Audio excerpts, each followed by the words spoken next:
ariko ntabwo uzapfa ejo mu gitondo bagenda uyonga ushira gake ugashituka warangiye so n'umuntu icyo namubwira cyo urose umuntu ukabikibura bireka usenya aho ngaho hanafite imbaraga batinda kigizeho ninjye ariko ntacyo ariko bikaza amahwa ntahari bityo rero nkavuga ngo iyo urose ubona icyo kintu bisobanura ikintu kiremereye cyo ukwiye kwirinda kwimenya n'uyu wahagaze n'icyo witwaramo ukareka kuri ikintu yego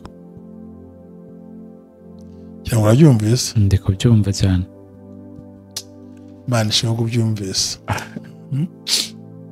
hanyuma undi arambaza ngo pasite ngo mu nzozi mwasobanuye ngo ntabwo nazumvise ngo nagiye kugura umukate aho umukate wahoze umukate ubwo ni umugati noneho asohokamo awuguze numva hariho date d'expiration we ntiyayireba iyigurira upfuye aritahira ageze mu rugo bananira ati uwo nkora iki nawe rose muzi ese ukora iki ntiwumva ko utazi ibyarangiye n'ibihenze urazubaye wakamenye neza impamvu z'ibyo bintu kuki unaniwe kandi hari abandi urahagiye base uwabikoreraga iki ati ntabwo narebye akanguze sinaguze ibintu byapfuye ndavuga ngo kubaguza ibyapfuye ni igisobanuro cy'uko uhuzagurika mu migambi yawe nta murongo ntiwitonda nuko ikintu cyose biravangavanze inzozi ni ikintu kivangavanze undi arambaza ngo ndi mu modoka ngo ngenda ngiye kubona muri taxi irihuse ngisiga fiyensi wanjye ngo musiga ngo nawe yari gutega nari ndamusiga none ubwo n'ibizima we nta bizima birimo cyoze fiyensi wawe yaramusize yaje kumusanga ariko ngo nimari musimvuze umuntu yahita awumenya ariko ni mu Rwanda ati ndatuza turazana ati nza kubaza aho twanywereye ngo bangurize amafaranga baranga ngo ya twaha umugabo wahangaye 12 nabiguzamo se urumva mvuza no magambo ngo wumve urwego rwo ihagazemo ibyo bintu icyo ndumva biba bikomeye ntabwo biba byoroshye turagaruka ku kintu cy'inzozi rero abantu bakunda kutabivugaho rumwe nyine akabyita nayo inzozi ngibyo nyine nabyiriwemo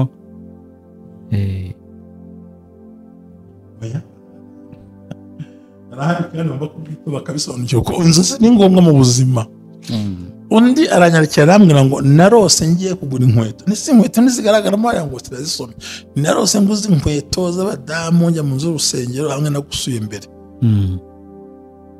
ndamubwira nti rero ubundi nta biganiro tubishyira kuri YouTube byose uko bingana aho kurota ugura inkweto zitagukwira yego bisobanura ko urwana n'isezerano itari iryawe bashaka kurirwanirira kandi bitari ibye bitari kujyamo gura inkweto zigukwira cyangwa uri muri itsindagiramo inkuru itari cyangwa uri muri ikundishwa kuri fiyanse utagukeneye nta kintu kibi nko kwikundishwa kuzakurongora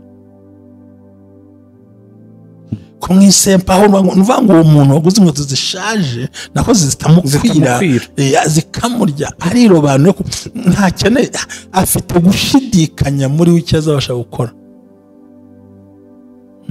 neza ubwo ikibazo kiri kuri nde kuri babiri hari uzarongora n'uzarongorwa ufite ikibazo n'indi bombi uwo ngo ariko cyane cyane uwo wagiye kugura inkweto yego yihambiriye yiziritse yikomeje agiye gucuruza ubucuruzi butari ubwe yagiye mu mishinga itari iye kandi hari ibyo bimukwira hari n'ifite nimero nziza zimukwira ariko kuko hariho karande yo kumugushira mu mutego akaruta kuzi ibyo bintu ashaka kugira ngo amenye uko bimeze oya ntabwo ari uko barimo amakosa menshi satani se ko ari mubi arategura ibintu bitari sawa kuko niba rose ugura inkweto nyine zigukwire bisobanura ngo hari ibintu biri mujya mu bitari ibyawe ariko iyo zicitse nta makuru ufite iyo nyine ni amakuru adasanzwe so no kunyuranye n'inkweto yaba kamambiri cyangwa sandara upfa kuba ubona uzambaye iyo rose zikuri iruhande utazambaye bisobanura yuko ukwiye gutera intambwe ukajya ukakora iki gikorwa ukambara bikarangira mu mugezi. Ariko inkweto ziri ukwinshi, hari ukuba zitagukwira ari ntoya uri kwihatamo, ariko nanone hari kuba ari nini zijabuka oversize. Ngo n'umuntu yisumbukuruza yagufata ibimuruta kandi bihari biba bihari, ubwo biba bijabuka. ndamujabuka byariko yajabuka pe ni hatari, ibintu birajabuka cyane. Ubwo mpise nibuka umuntu wigeze nanone kumbaza ati uzambarize Mushumba, ati nkunda buri gihe, atakunda kurota ari koza imodoka, ntago ari iye n'iy'abandi, ngo ariko ngo rimwe ngo ararota akayoza gusa, ariko ngo ahandi ngo akarota ngo yuzuyeho udusimba ngo ari kugenda dukuraho.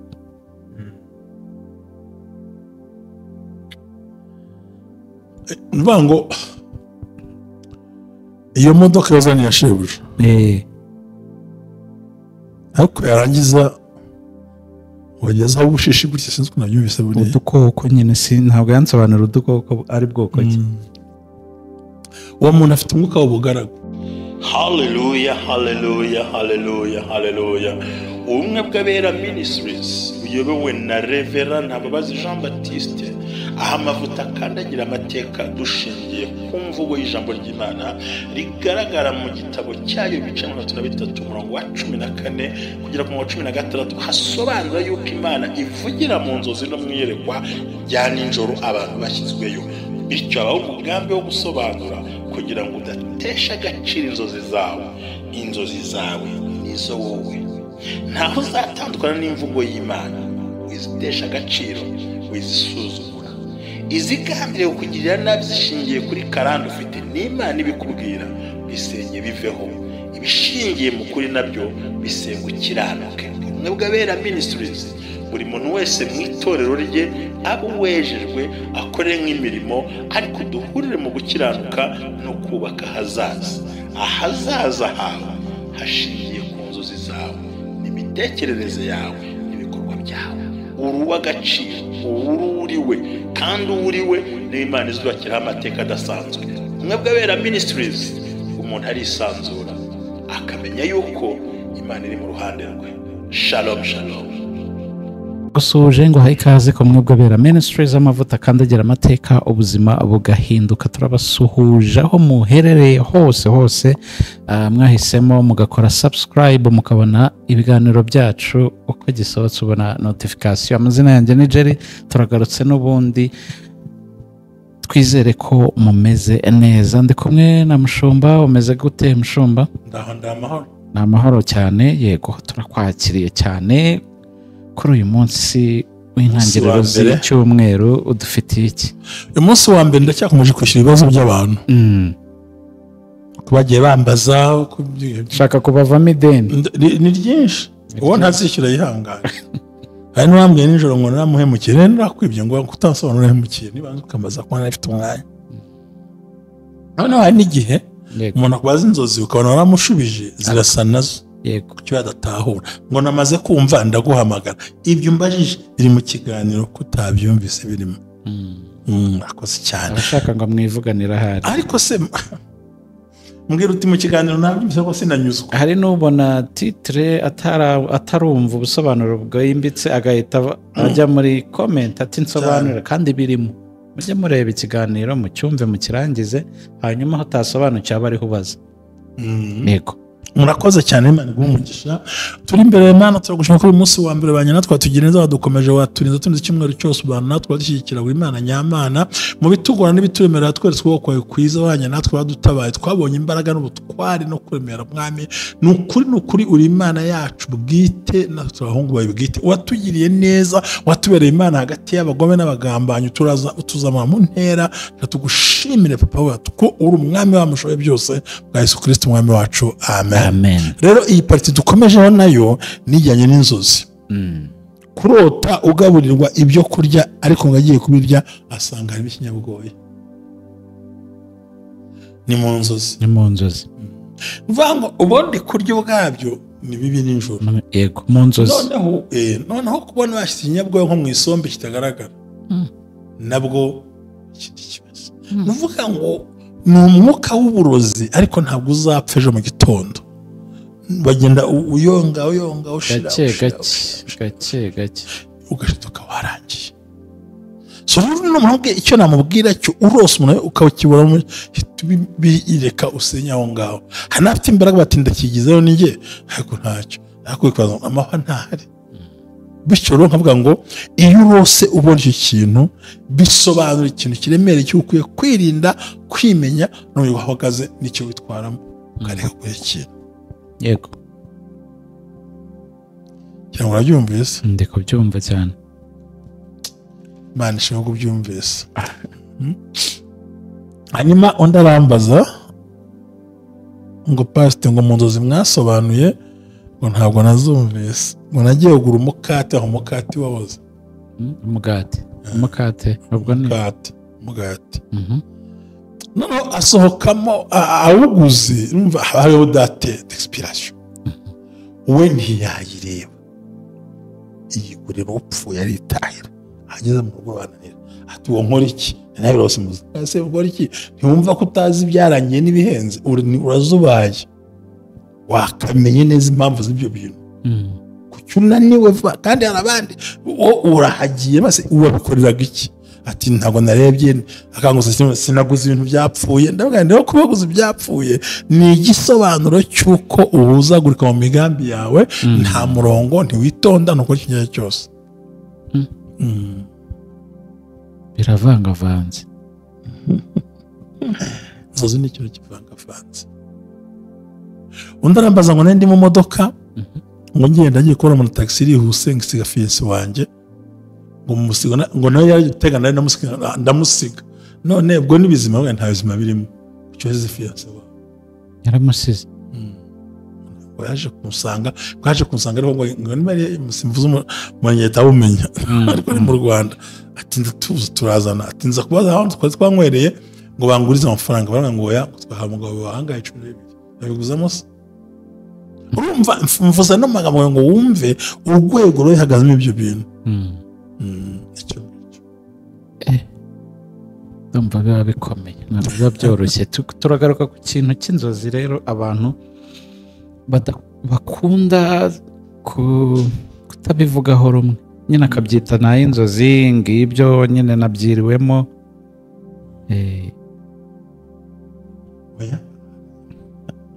Arahari kandi bakabisobanukirwa ko inzozi ni ngombwa mu buzima. Undi aranyarikira arambwira ngo narose ngiye kugura inkweto nisi inkweto nizigaragaramo aya ngo zirazisomye narose nguze inkweto z'abadamu njya mu nzu y'urusengero hamwe nagusuye imbere. Ndamubwira nti rero ubundi nta biganiro tubishyira kuri YouTube byose uko bingana. Aho kurota ugura inkweto zitagukwira. Yego. Bisobanura ko urwana n'isezerano itari ryawe. Bashaka kurirwanirira kandi bitari ibye bitari kujyamo. Gura inkweto zigukwira cyangwa uri muri tsindagiramo inkuru itari cyangwa uri muri kundishwa kuri fiance utagukeneye. Nta kintu kibi nko kwikundishwa kuzakurongora. Kumwisempa aho nuvuga ngo uwo muntu waguze inkweto zishaje naho zitamukwira zikamurya arirobanure ko ntakeneye afite gushidikanya muri w'icyo azabasha gukora.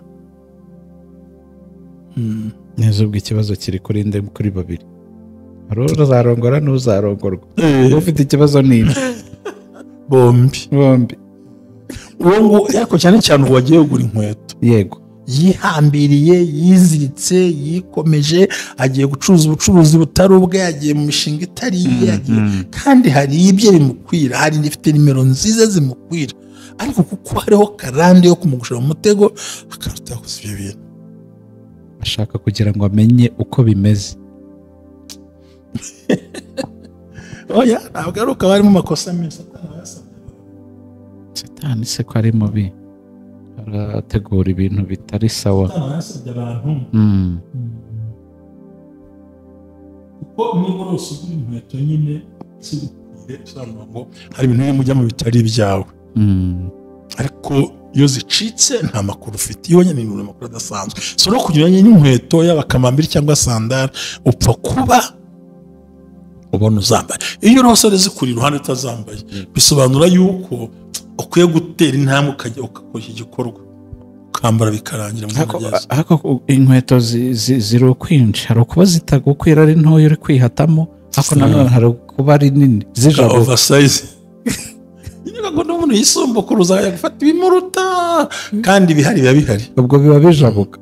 ndamujabuka byariko yajabuka pe ni hatari, ibintu birajabuka cyane. Ubwo mpise nibuka umuntu wigeze nanone kumbaza ati uzambarize mushumba, ati nkunda buri gihe, atakunda kurota ari koza imodoka, ntago ari iye n'iy'abandi.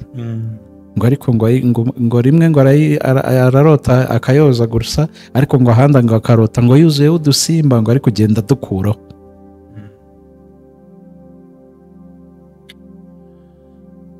Nvuga ngo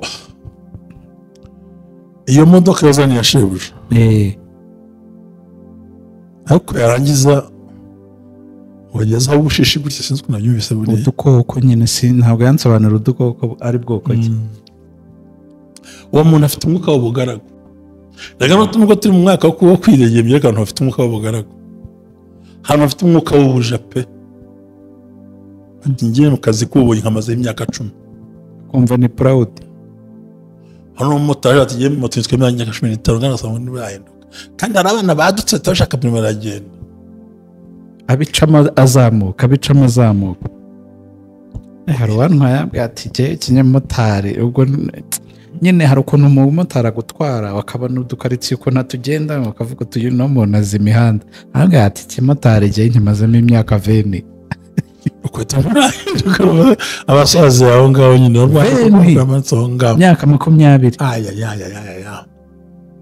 Ubwo rero bene umuntu urota nyine, cyangwa se bagutwarira imodoka undi ayitwarwa wayiparitse wayifunze kuyirokinga, abisobanura ko urimo bw'iterambere muri wowe. Yego, icyo bisobanura abantu bagomba kwirinda. Undi yakagira ngo se kuki watuwe ko ngo iyo basuka mu musatsi ari bibi, ngo iyo basuka ngo iyo tudefiriza ngo namwe oya, ati wavuze ko gusukira umusatsi ari bibi, ati ko narose musukira umuntu wumva ngo ziba nziza cyane. Nambwe nubwo warose umusukira nawe uri indyarya nkawe. Mu mvugo uri indyarya kandi zatinda ko yakutariyo, kurumva agiye umutwe waramukora mukoze ushaka ntare, ariko ufite overpower. Kuri cyambere kuri we uramurusha ubuzari, ariko naye nubwo umurusha ubuzari n'imbaraga n'ubushobozi, nubwo umurusha ko ntago wamubereye imfungu, ariko nubwo mbikoze cyagiye kubangiza ngo bitwa barenzaho ngagenda kamwifatire ngazabyimenyerewe yareka. Cyane usanga batabimenye, ahubwo ndabibamenyesha hakiri kare, unyange nkango nkunde gukunda usure ngo usure. Iyo ubwira abantu kenshi gutyo nk'uko uri kubivuga barakwanga. Barabibonye iyo ubwira abantu kuri, kuko nanjye nanga kuvuga umuntu nshaka kubwira adahari, nkubwira uhari ukanabyumva. None se ubundi niba barabikwangira rero, bene ibyo ntago baba babishaka kubyumva cyane pe.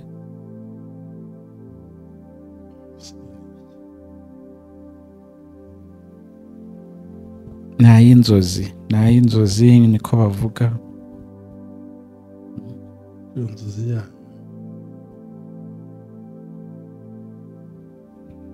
tugenda dusatira ya minota yacu. Ubwo abantu ni iki kintu kiba cyihishe umuntu ukunda kurota inzozi zigahora zigaruka?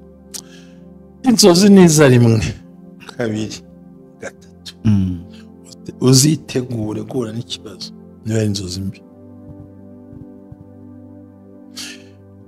Ukabona birigarukamo deseme bikigarukamo, hari n'igihe nasobanura umuntu akumva ibyo umusobanurira birasa n'ibya mbere byakubayeho. Uwo muntu gukora attention, usenga Imana, kwegera umushumba, avuga ngo utagitambo gikore kuyigitinya ko mu bapfumu bitwarayo, nta n'umugabo bitwarayo.